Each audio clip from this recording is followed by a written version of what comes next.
नमस्कार, आप देख रहे हैं आई इंडिया और आपके साथ मैं हूं प्रियांशु मिश्रा।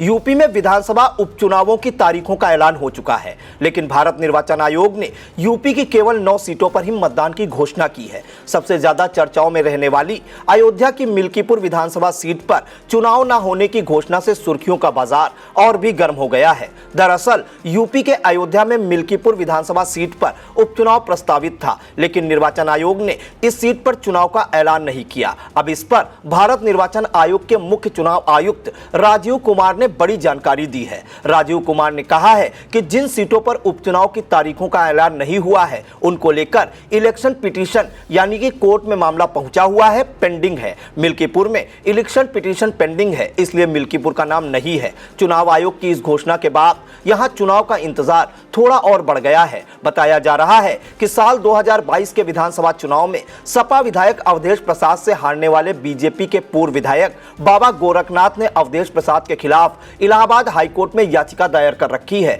जो कि लंबित है। इस वजह से मिल्कीपुर में अभी चुनाव नहीं कराए जा रहे। आइए अब आपको मिल्कीपुर विधानसभा सीट के इतिहास से भी रूबरू कराते हैं। राम मंदिर की लहरमय अयोध्या के आसपास के सभी क्षेत्र प्रभावित हुए थे।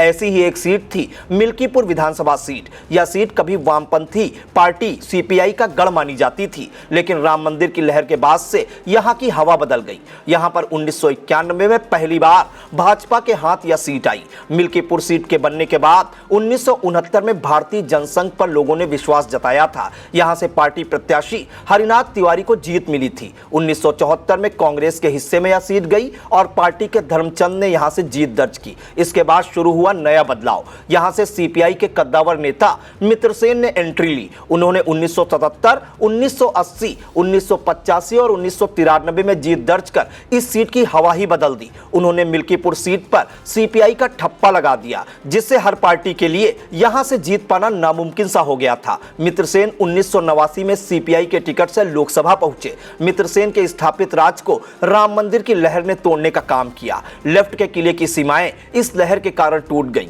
1991 में मथुरा प्रसाद तिवारी ने भाजपा के टिकट से यहां पर उतरकर लेफ्ट के राज को खत्म कर दिया। इस चुनाव ने सियासी हलचल तेज कर दी थी, लेकिन इसके बाद हुआ चुनाव और भी रोचक हो गया। दरअसल 1996 में मित्रसेन यादव ने फिर से इस सीट से अपना भाग्य आजमाया, लेकिन इस बार उन्होंने सीपीआई का दामन छोड़ दिया। इस साल उन्होंने सपा का हाथ पकड़कर चुनाव लड़ा। जनता ने इस बार फिर से उन पर विश्वास दिखाया और मित्रसेन विधानसभा पहुंचे। लेकिन 1998 में एक बार फिर मित्रसेन ने सपा के विधायक रहते हुए लोकसभा चुनाव जीता। इस तरह से मित्रसेन यादव के सांसद चुने जाने के बाद मिल्कीपुर विधानसभा सीट पर पहली बार वर्ष 1998 में विधानसभा का उपचुनाव हुआ था। 1998 के उपचुनाव में सपा के रामचंद्र यादव विधायक चुने गए थे। मिल्कीपुर विधानसभा सीट पर दूसरी बार उपचुनाव 2004 में हुआ था, जब सपा के तत्कालीन विधायक आनंद सेन यादव विधानसभा सदस्यता से इस्तीफा देकर बीएसपी में शामिल हो गए थे। इसके बाद उपचुनाव हुआ तो सपा के रामचंद्र यादव फिर से विधायक बने थे। साल 2008 के परिसीमन के बाद मिल्कीपुर विधानसभा सीट अनुसूचित जाति के लिए आरक्षित होने के बाद 2012 के विधानसभा चुनाव में सपा के दिग्गज नेता अवधेश प्रसाद ने इसे अपनी कर्मभूमि बनाया और 2012 में अवधेश प्रसाद मिल्कीपुर से विधायक बन गए। जबकि 2017 के विधानसभा चुनाव में 2.5 दशक बाद भारतीय जनता पार्टी ने दूसरी बार जीत हासिल की। पार्टी के टिकट पर बाबा गोरखनाथ विधानसभा पहुंचे थे, लेकिन 2022 के विधानसभा चुनाव में भाजपा अयोध्या की यह विधानसभा सीट हार गई और यहां से सपा के अवधेश प्रसाद ने मतदाताओं का विश्वास हासिल किया। पासी समाज से आने वाले अवधेश प्रसाद अब अयोध्या के सांसद बन गए हैं और उन्होंने मिल्कीपुर सीट छोड़ दी है। मिल्कीपुर सीट खाली होने के बाद अब यहां पर एक बार फिर उपचुनाव का ऐलान नहीं हुआ है। ऐसे में इस सीट को लेकर सियासी हलचल तेज हो गई है। इस विधानसभा सीट पर चुनाव कब होगा, इस बारे में अभी तक कोई स्पष्ट जानकारी नहीं मिल पाई है। आई इंडिया की परफॉर्मेंस का रिपोर्ट कार्ड एनालिसिस रिपोर्ट में गढ़ा गया नया कीर्तिमान। 15 सितंबर से 12 अक्टूबर तक का हाल। 28 दिनों में 30 लाख व्यूज हुए पार। 1.25 लाख घंटे वॉचिंग का ग्राफ। 7500 बने नए सब्सक्राइबर्स। 1 लाख से ज्यादा दर्शक रोज देख रहे आई इंडिया।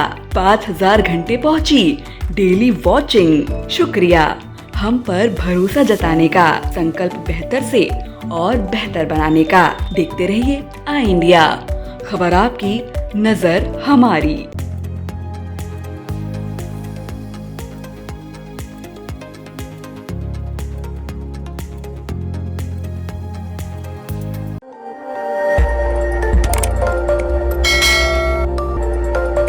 खबर आपकी, नजर हमारी। देखते रहिए आई इंडिया।